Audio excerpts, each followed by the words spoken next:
Hello विद्यार्थी मित्रों, very good morning. Shri Hirapura कन्या प्राथमिक विद्यालय कालावर धोरण छे 5 ધોરણ 5 વિષય ગુજરાતી, જેની અંદર આપણે આ સેમેસ્ટરનું આ છેલ્લું કાવ્ય 7મું અલક દલક આજે આપણે સમજવાના જઈ રહ્યા છીએ।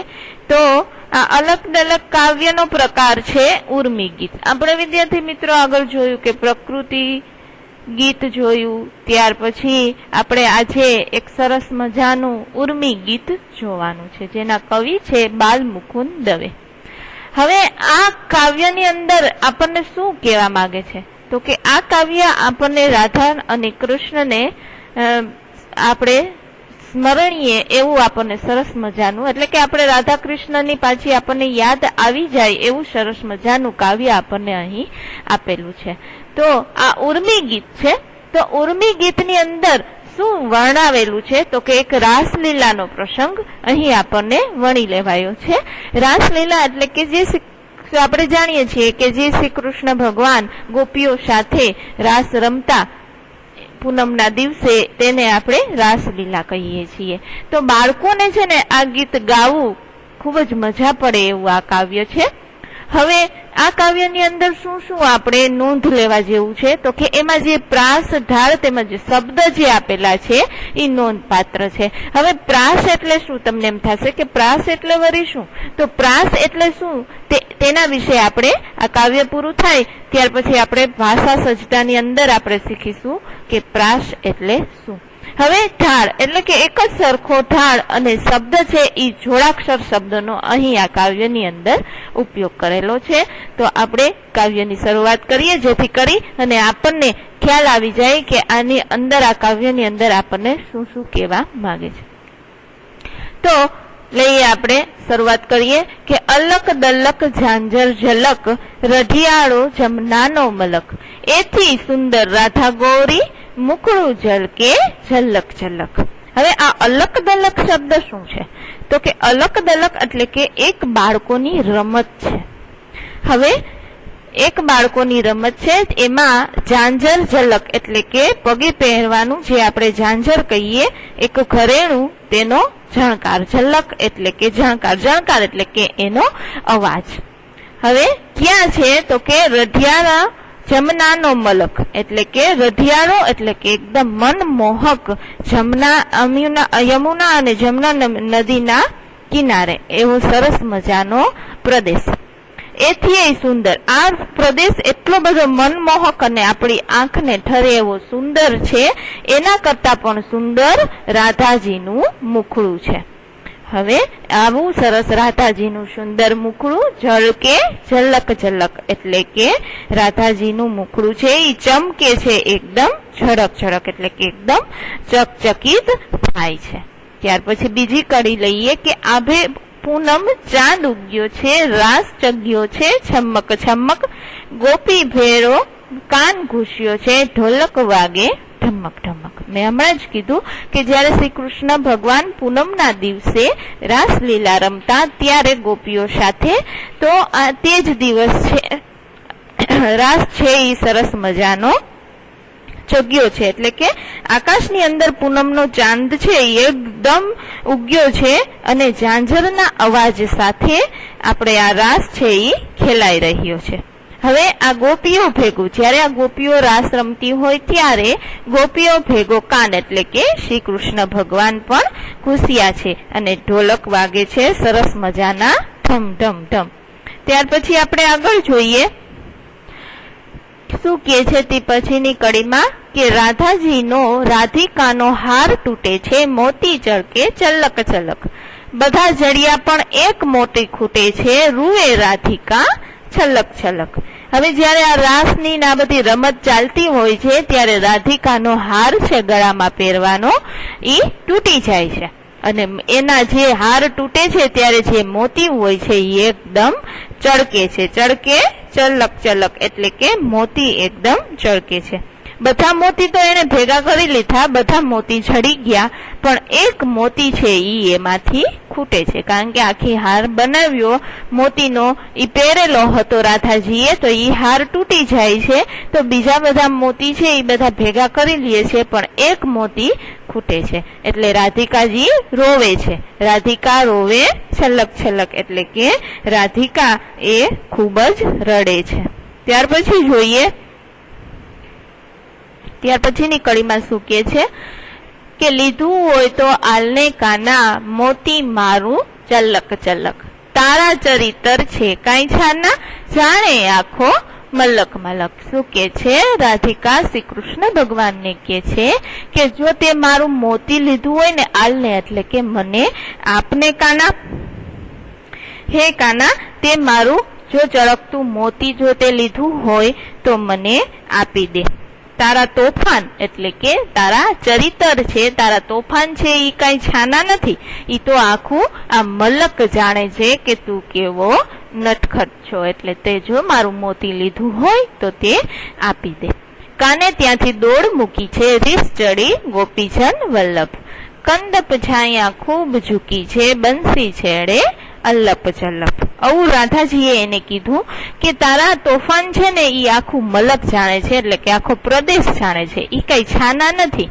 તો એવું કીધું શ્રી કૃષ્ણ ભગવાનને, એટલે શ્રી કૃષ્ણ ભગવાને ત્યાંથી દોડ મૂકી, એટલે કે ત્યાંથી ચાલ્યા ગયા અને શ્રી કૃષ્ણ ભગવાનને રીસ ચડી. ગોપીજન વલ્લભ એટલે કે ગોપીઓના વાલા એવા શ્રી કૃષ્ણ ભગવાનને ખીજ ચડી ગઈ, રીસ ચડી ગઈ એટલે ખીજ ચડી ગઈ કે મને એવું શું કામે કીધું.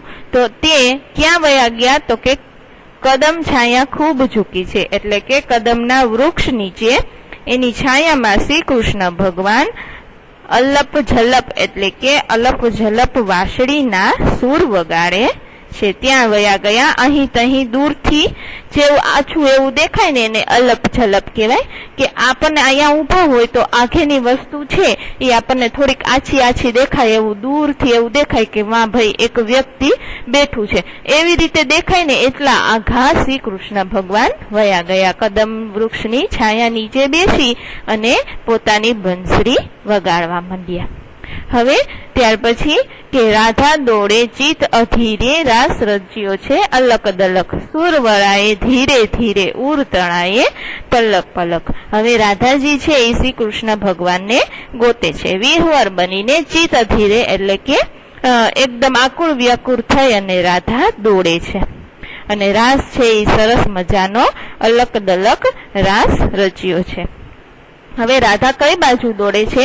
તો કે જ્યાં સૂર વળાએ ધીરે ધીરે, એટલે કે જે બાજુ ધીમા ધીમા બંસરીના એટલે કે વાંસળીના સૂર સંભળાય છે ને ત્યાં એનું હૃદય છે એ મલકાતું મલકાતું, ઉર એટલે કે હૃદય, તણાએ એટલે કે જાય છે, ત્યાં એનું હૃદય છે એ મલકાતું મલકાતું શ્રી કૃષ્ણ તરફ ખેંચાય છે. ત્યાર પછી જોઈએ કે હવે રાધાજીને એકદમ ચિંતા થાય છે કે શ્રી કૃષ્ણ ભગવાન ક્યાં ગયા, કાનો ક્યાં ચાલ્યો ગયો, એટલે એકદમ આકુર વ્યાકુર થઈ અને ગોતે છે. ત્યાર પછી અલક દલક ઝાંઝર ઝલક, રઢિયારો જમનાનો મલક, એથી સુંદર રાધા ગોરી, મુખડું ઝલકે ઝલક ઝલક. પછી રાધાજી શ્રી કૃષ્ણ ભગવાનને ગોતી લે છે, કારણ કે તેની વાંસળીના ધીમા ધીમા સૂરે તે તરફ પોતાનું હૃદય ખેંચાય છે. તો આપણે ચિત્રમાં પણ જોઈ શકીએ છીએ. તો અલક દલક ઝાંઝર મલક એટલે કે છોકરાઓની એક આ રમત છે, અને આ રઢિયારો જમનાનો મલક એટલે કે સૌ છે એ રાસલીલા રમે છે, ઝાંઝર ઝમકે છે. પણ એથી સુંદર આ યમુના નદીનું મનમોહક પ્રદેશ છે. આ સરસ મજાનું મનમોહક પ્રદેશ કરતા પણ એથી સુંદર આ રાધા ગૌરીનું મુખડું છે જે સરસ મજાનું ચમકે છે. તો આ હતું આપણું એક સરસ મજાનું ઉર્મી ગીત. હવે જોઈએ આપણે આગળ આપણને શબ્દ સમજૂતી આપેલી છે. તો વિદ્યાર્થી મિત્રો, આ શબ્દ સમજૂતી છે ને એ આપણે ગુજરાતીની પાકી બુકની અંદર લખીશું, જેથી કરીને આપણે અઘરા શબ્દના અર્થ મેળવી શકીએ. ત્યાર પછી છે રૂઢિપ્રયોગ, જે ઉર તણાવવું એટલે કે દિલ ખેંચાવું, જે આપણે છેલ્લી કાવ્ય પંક્તિમાં શીખ્યા. ત્યાર પછી છે ભાષા સજ્જતા. હવે આ ભાષા સજ્જતાની અંદર આપણે શું સમજવાનું છે? તો જોઈએ આપણે કે જોડાક્ષર વાળા જે શબ્દો છે ને એને પેલા આપણે શાંતિથી વાંચવાના છે. તો કે અલક દલક, ત્યાર પછી ઝલક, ત્યાર પછી મલક, છમક અને થમ્મક. હવે આ વગેરે જેવા શબ્દોના એક સરખા બે મૂળાક્ષરો છે. આ બધા શબ્દો છે એ કેવા છે તો કે જોડિયા શબ્દ છે, જોડાક્ષર વાળા શબ્દ છે. હવે આ સદંડી મૂળાક્ષરો એટલે દંડવાળા મૂળાક્ષરો કેવા તો કે ખ, મ, લ, ય, શ, વ વગેરે. હવે અહીં ગીતને આપણે શબ્દોના પ્રાસને કારણે લય મળ્યો છે એવું આપણે અગાઉ જોયું કે જેને આપણે પ્રાસ કેને કહેવાય તે આપણે જોયું હતું કે આમાં પ્રાસવાળા શબ્દનો ઉપયોગ કરેલો છે. તો આપણે જોઈએ કે મૂળાક્ષરો બે પ્રકારના હોય છે. મૂળાક્ષરો એટલે કે જે આપણને અહીંયા અક્ષર આપેલા છે તે બે પ્રકારના હોય છે. તો હવે આની અંદર આપણે શું તો આ જોડાક્ષરો શબ્દની અંદર બે પ્રકારના, એક દંડવાળા અને દંડ વિનાના એવા બે પ્રકારના મૂળાક્ષરો જોવા મળે. તો દંડવાળા અને દંડ વિનાના એ મૂળાક્ષરો આપણે આપણને અહીં આપેલું છે કે જેવા કે ખ, મ, લ, ય, શ અને વ વગેરે.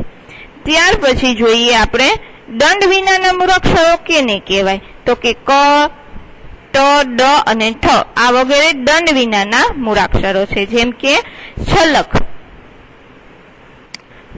છમ્મક, ઢમક જે શબ્દનો અહીંયા આપણને જોડાક્ષર શબ્દનો ઉપયોગ કરેલો છે એવી રીતે આપણે કાવ્યની અંદર જોઈએ તો છલ્લક, છલ્લક, ઠમક, ઠમક એવા જોડાક્ષરો એક એક શબ્દ બે વાર જેનો ઉપયોગ કરેલો છે એને દંડવાળા બે મૂળાક્ષરની થી જોડેલા શબ્દ છે એટલે કે જોડિયા શબ્દ છે.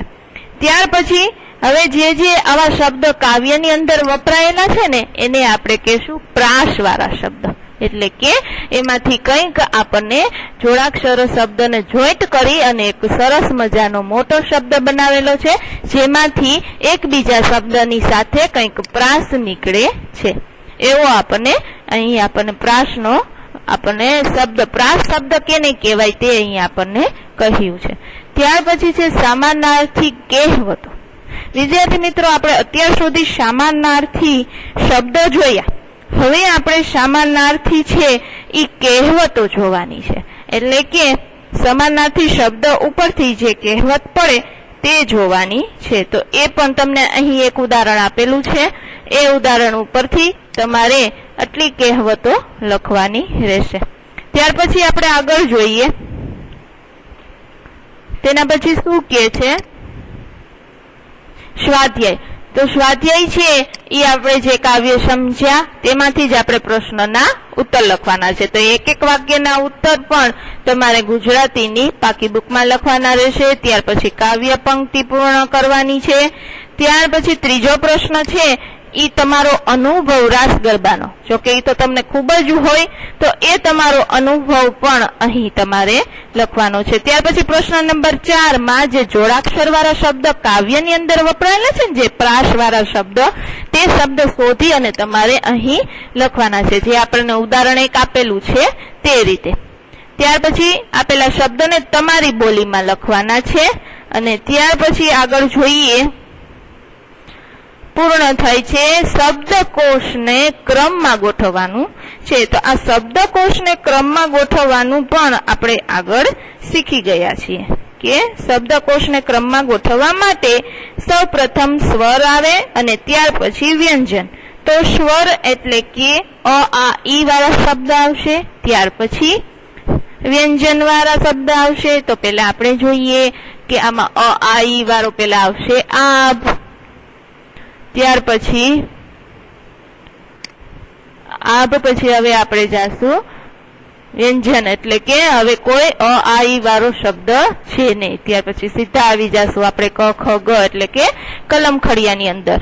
તો જોઈએ સૌથી પહેલા આવશે મ, મુખડું. ત્યાર પછી રઢિયારો, ર આવે કાના માત્ર વિનાનો પેલે.